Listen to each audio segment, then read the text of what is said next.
all together. Having their heart stop. It's supposed to happen.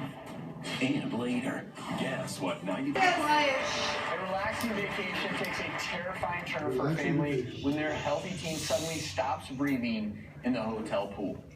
It was the middle of August. We were staying the night at a hotel. My two kids, Alex, who was 16 at the time, and Alexis, who was 13. They went swimming. My brother said that he could swim from one side of the pool to the other underneath the water. And when he came up for air, he said that he felt like he was going to pass out. And he passed out. I thought he was joking until the guest pulled him out, and that's when I realized, oh, this is serious. My daughter Alexis came running in hysterical saying something was wrong with Alex. So I was working at the hotel as an assistant chief engineer when a hotel worker came in and asked me to go to the pool right away. I went running to the pool to see what had happened.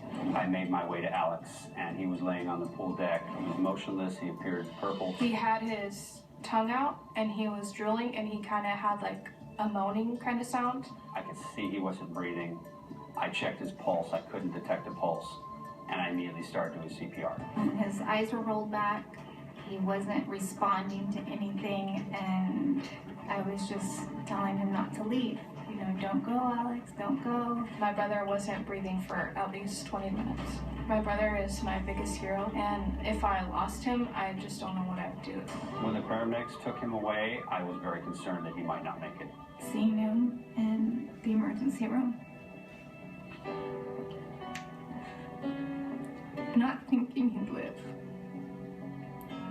He had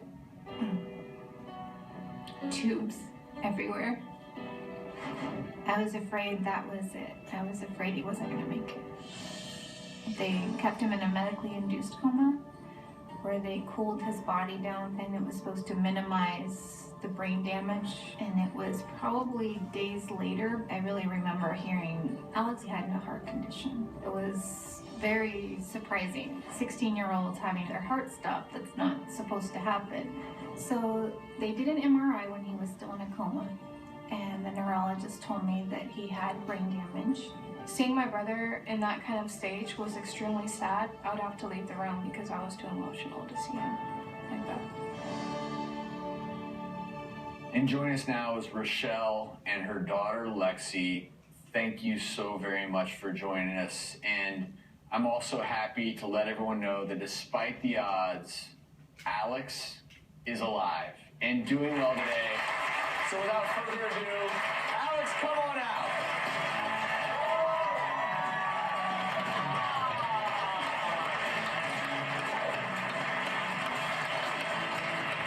Alex, have a seat, my friend.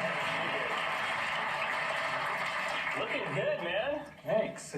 And I want to put this in perspective for everyone. Alex couldn't talk, couldn't eat, couldn't walk, and yet here you are today. How are you feeling? Well, I mean, when I'm talking, sometimes start a sentence, not quite sure where it's going, but just keep on going with it. Hey, I do that all the time, too. Yeah, so do I. And all things considered, again, you had a sudden cardiac arrest where your heart wasn't beating, your brain wasn't getting oxygen. To think that through all this, you're at this stage, I mean, you are a miracle.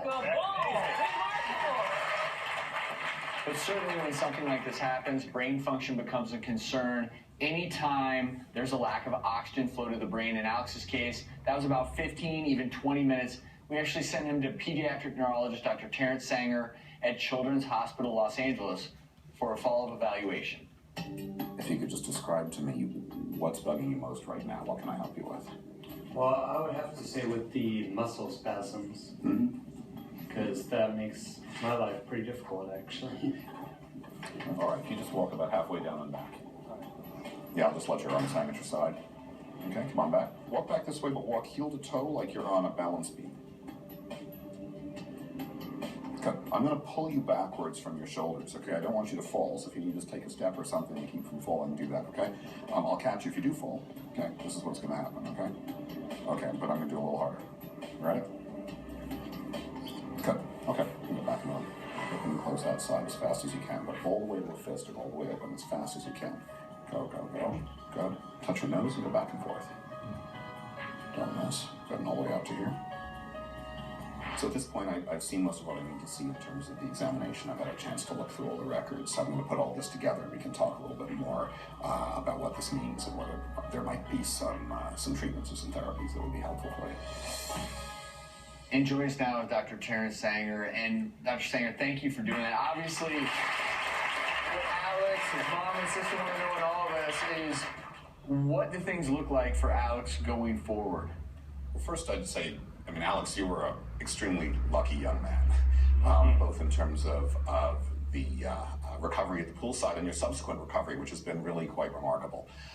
When I saw you in the movement disorders clinic, I saw that there were at least 3 different things going on. One of which is you had sudden jerky movements of your hands, and this is very bothersome because it made you spill things. We call that myoclonus. And in this case, it's something called the Lance-Adams syndrome, which is actually quite rare in children.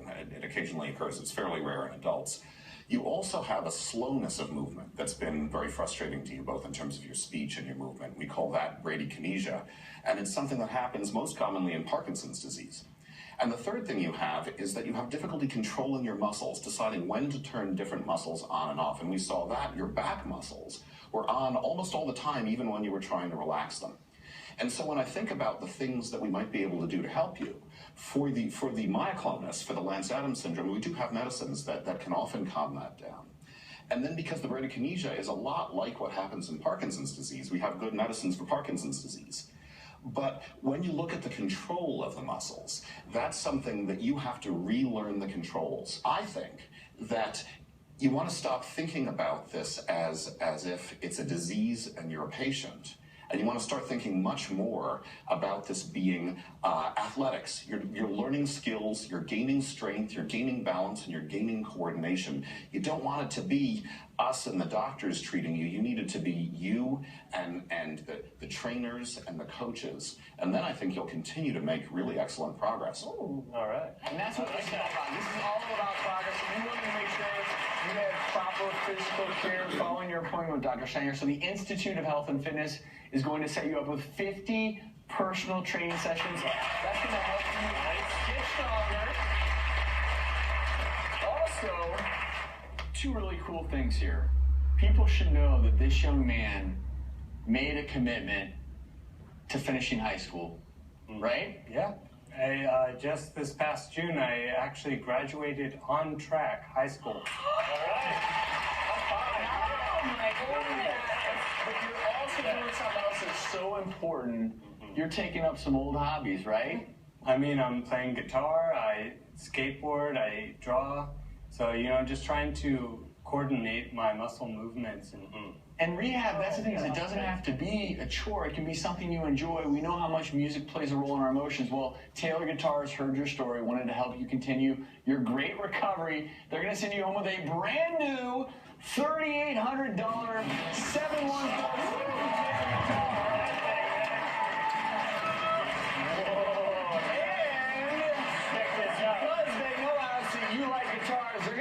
You for a personal behind-the-scenes tour of their factory in San Diego, so you can see how they make that. That's so cool. Can you take it to break? Can you get some Yeah, sure, I guess. skills? All right.